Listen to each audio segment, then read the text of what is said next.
guys, Dr. Andy here. Today I want to show you how we do Graston therapy on a low back strain. Okay, so if you remember, a low back strain is actually when we have tearing and trauma to the paraspinals of the lumbar spine.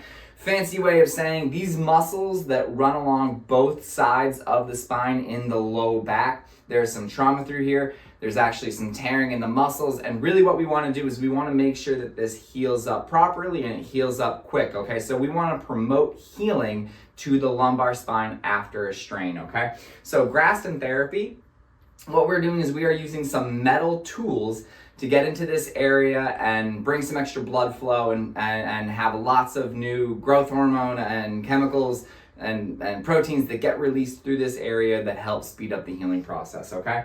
So the first thing that we're going to do is we are actually going to lay down an emollient.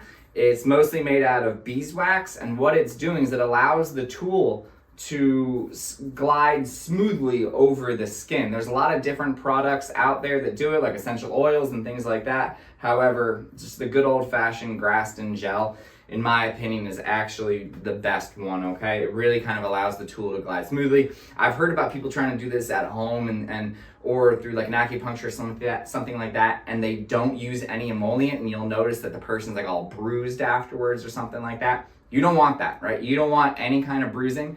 What we do is we go to the point of what's called petechiae. Petechiae is tiny little red dots that you can see on the skin.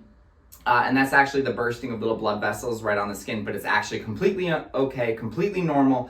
That is actually sort of like the red light. That's when you stop, okay? As you do the Graston therapy, you start off with one of the bigger tools. One of the bigger tools is actually more of like a scanning instrument.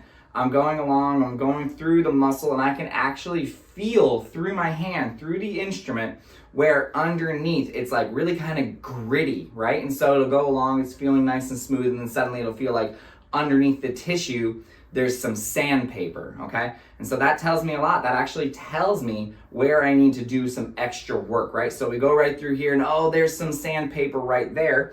From there, I grab the smaller tool, and then I start to dig in like a star-like pattern, going at a lot of different angles into that tissue. Obviously it gets kind of red. The red is purely from friction. But then once we start seeing little tiny red dots, we might work in this area for about 20 seconds or so before we start to see the red dots. And once we see that, we stop. If we go past that point, it might bruise, so we don't want to do that. After that, we move on to the next point, right? So maybe now I felt down here, there was some sandpaper. I get in there and I start grinding or scraping away as well, going in that star-like pattern.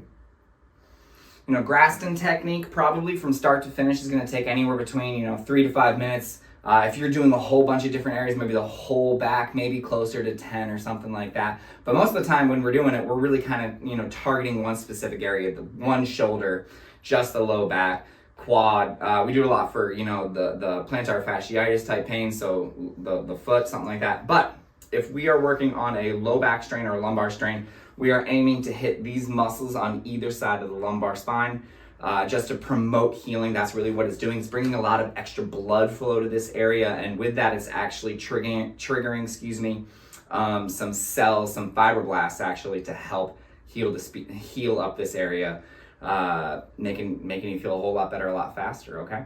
So if you have any questions, send them my way. Always remember to live with passion, not pain.